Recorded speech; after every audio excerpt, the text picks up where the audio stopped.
श्रीराम समर्थ.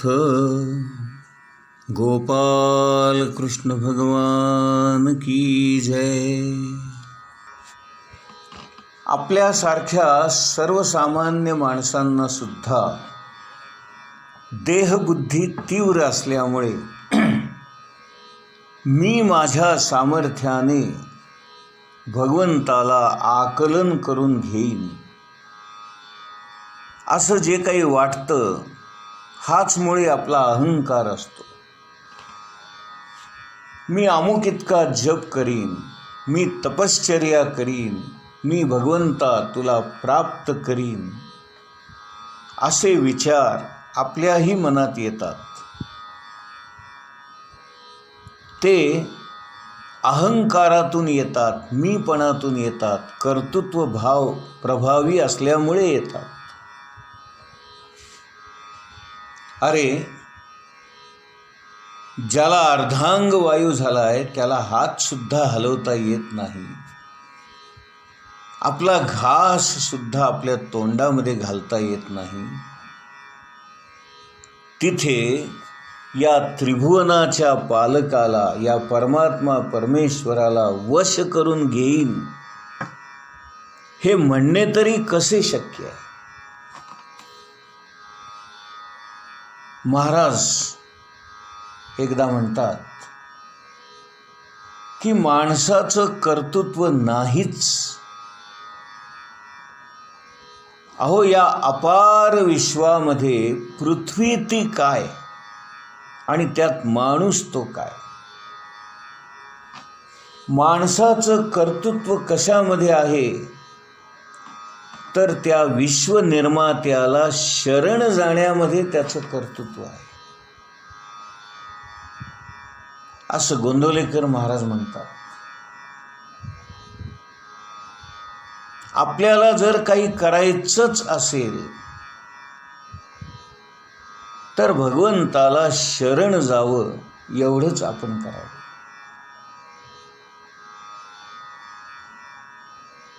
मी तुला शरण आलेलो आहे, माझ्यातलं सर्वस्व मी तुला अर्पण केलेलं आहे आणि माझ्यातला स्वसुद्धा मी तुला दिलेला आहे.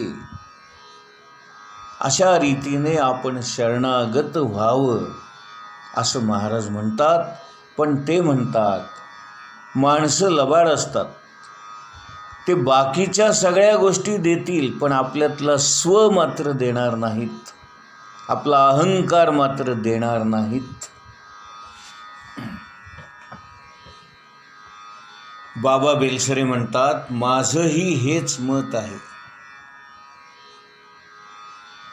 काय मत आहे?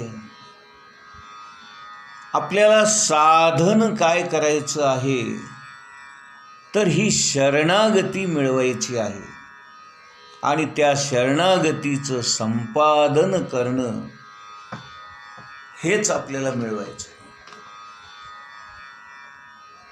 आणि हे मिळवण्यासाठी नामस्मरण सतत करत राहणं हे साधन आहे. नामस्मरणामुळे भगवंताचं स्मरण होतं आणि बाकीच्या गोष्टीचं म्हणजे आपला देहभाव, आपला अहंकार, आपला कर्तेपणा, आपल्यातला मीपणा, या सगळ्या गोष्टीचं विस्मरण होतं आणि हळूहळू आपली देहबुद्धी क्षीण होते आणि कालांतराने ती नाहीशी होते. हेच तर साधन करण्याचं मर्म आहे. साधन करून आपल्याला काय मिळवायचं आहे तर मिळवायचं काहीच नसून आपल्यातला मीपणा घालवायचा आहे. साधन केल्यामुळे मी कोणीही नाही हे आपल्याला समजून घ्यायचं आहे. आपला अहंकार छाटून टाकायचा आहे, त्याला गाडून टाकायचं आहे, त्याला मारून टाकायचं आहे. मोठमोठे साधक जे असतात, ज्ञानेश्वर महाराजांसारखे, समर्थ रामदासांसारखे, एकनाथ महाराजांसारखे, यांचं सामर्थ्य काय असतं माहिती आहे का?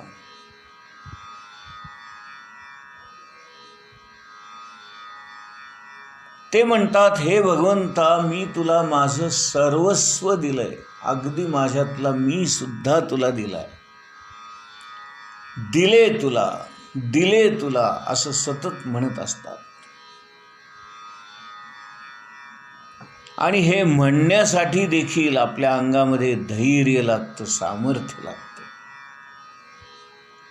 माझे विचार, माझ्या भावना, माझ्या वासना, माझ्यातला मीपणा, माझ्यातला कर्तृत्वपणा, माझ्यातला अहंकार, देवा, या सगळ्या गोष्टी मी तुला दिल्या आहेत आणि मी संपूर्णपणे तुला वाहिलो आहे आणि तुझ्या पायी शरण आलेलो आहे. असं ज्यांना देता येतं त्यांनाच परमात्मा मिळवता येतो. कुछ पाने के लिए कुछ खोना पड़ता है. आपल्यातलं सर्वस्व दिल्याशिवाय ते आपलं स्वरूप आपल्या लक्षात येत नाही, आपल्याला कळत नाही. वास्तविक पाहता तो परमात्मा, परमेश्वर आपल्यापेक्षा वेगळा नाहीच. आपणच तो आहोत आणि तोच मी आहे. फक्त अहंकाराचा पडदा, मी आणि तो, हे द्वैत निर्माण करतो. अन्यथा आपण एक जीवच आहोत, एकच आहोत. पण हा अहंकाराचा पडदा मात्र आपल्याला दोन भागामध्ये विभागतो. एका बाजूला भगवंत आणि एका बाजूला आपण. आणि म्हणून इथे द्वैत निर्माण होते. द्वैत आलं की भीती निर्माण होते. भीती आली की स्वार्थ येतो.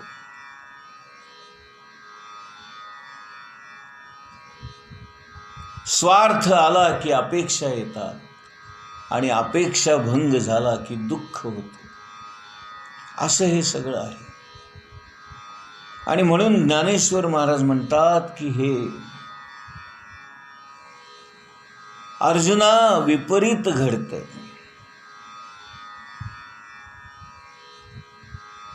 पुढे जाऊया.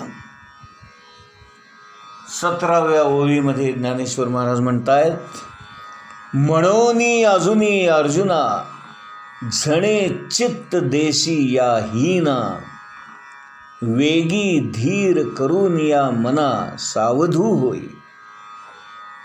हे अर्जुना, या हीन अवस्थेकडे लक्ष देऊ नकोस. या दीन करून टाकणाऱ्या माया, ममता, मोह, शोक यांना जवळ करू नकोस. तू तुझ्या स्वतःच्या मनाला धीर दे, सावध हो आणि लवकर या अवस्थेतून बाहेर पड.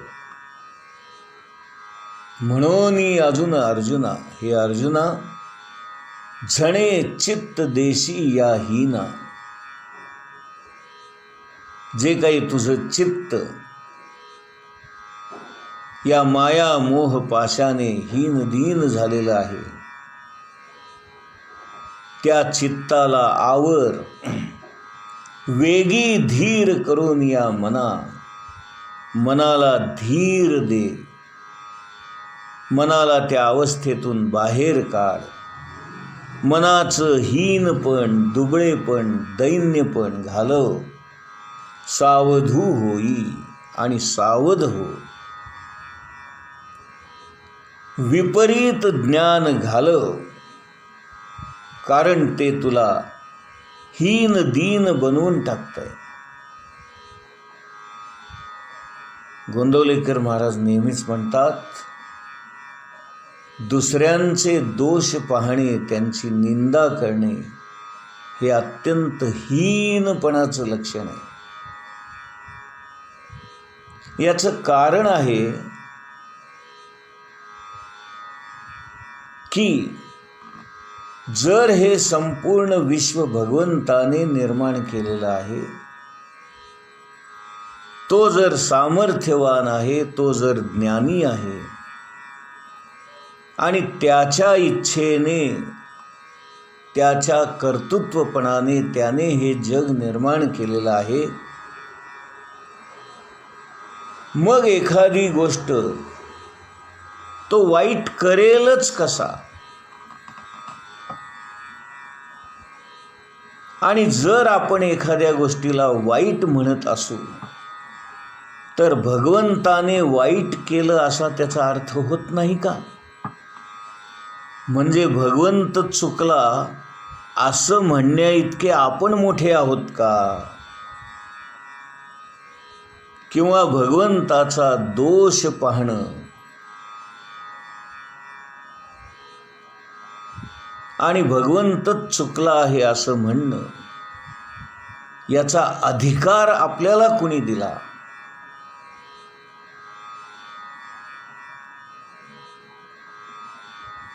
जर या सगळ्या गोष्टी भगवंत निर्मित आहेत तर त्या चुकीच्या कशा असतील? आणि म्हणून आपण दुसऱ्याचे दोष पाहू नयेत, दुसऱ्याची निंदा करू नये, दुसऱ्यावर टीका करू नये. कारण या सगळ्या गोष्टी जर आपण केल्या तर भगवंताच्या चुका दाखवल्या असा त्याचा अर्थ होतो. आणि भगवंताला चुकीचं म्हणण्या इतके आपण खरे आहोत का? आपण तेवढे मोठे आहोत का? आपल्याला तो अधिकार आहे का? याचा विचार नको का करायला?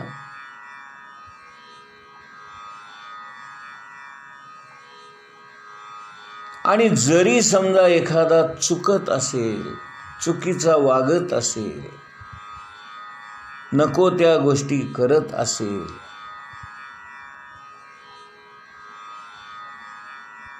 तर आपण त्याला हात जोडून अत्यंत नम्रपणाने सांगावे की बाबा रे, तू काय करतोयस हे जरा विचार करून कर.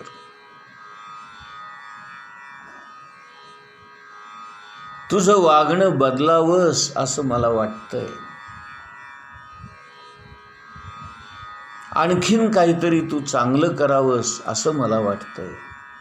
अशा पद्धतीने आपण त्याला सूचना करणं योग्य आहे. आणि हे सगळं करण्यामागे त्याची सुधारणा व्हावी, त्याच्यामध्ये बदल व्हावा, त्याचं हित व्हावं, त्याचं कल्याण व्हावं, हा भाव मनात असला पाहिजे. एखाद्याची चेष्टा करायची, एखाद्याची निंदा करायची, त्याला बदनाम करायचं, चार लोकांमध्ये त्याची छीथू करायची, त्याला हसायचं आणि त्याला जगणं मुश्किल करायचं, असा भाव मनात नसावा.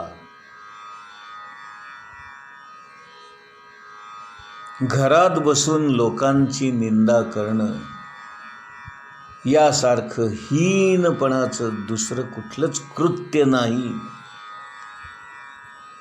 आणि म्हणून गोंदवलेकर महाराज नेहमी सांगतात, दुसऱ्याचे दोष पाहू नका. आणि जर ते तुम्हाला दिसत असतील तर त्याची बीज तुमच्याच आत आहेत असा त्याचा अर्थ होतो.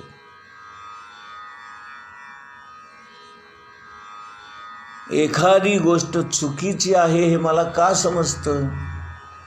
कारण तीच चूक मी कधीतरी पूर्वी केलेली असते, त्याचा मला अनुभव असतो, म्हणून मला ते कळतं. ज्याला ते माहीतच नाही त्याला ती चूक आहे हे कळणारच नाही.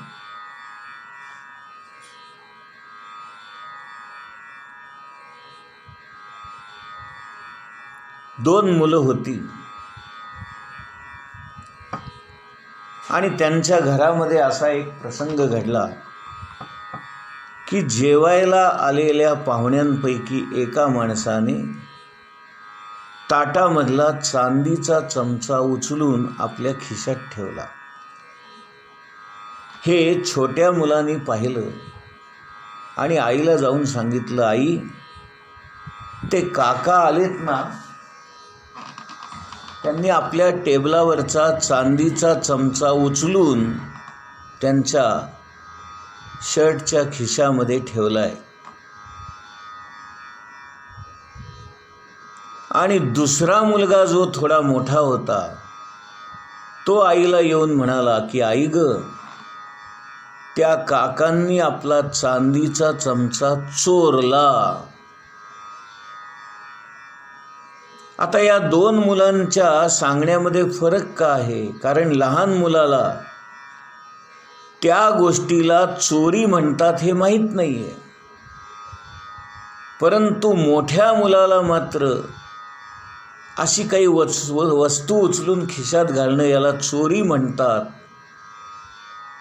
हे माहिती आहे, त्याचा अनुभव आहे. त्याने कधीतरी पूर्वी मारही खाल्ला असेल चोरी केल्याबद्दल, आणि म्हणून त्याला ते माहीत असल्यामुळे या कृत्याला चोरी म्हणतात हे समजलं. म्हणजे महाराज म्हणतात, जेव्हा तुम्हाला दुसऱ्यांचे दोष दिसतात ते दोष तुमच्यात असतात आणि म्हणूनच तुम्हाला ते कळतात. त्या मोठ्या मुलाला चोरी करणं माहीत होतं आणि म्हणूनच त्याला ती चोरी आहे हे दिसलं. आणि हेच महाराज सांगतायत, दुसऱ्याचे दोष पाहू नका, कारण आपणही तितकेच दोषी आहोत, तितकेच वाईट आहोत. आपण काय फार मोठे अगदी सद्गुणांचे पुतळे आहोत का? याचा विचार नको का करायला? गोपाल कृष्ण भगवान की जय.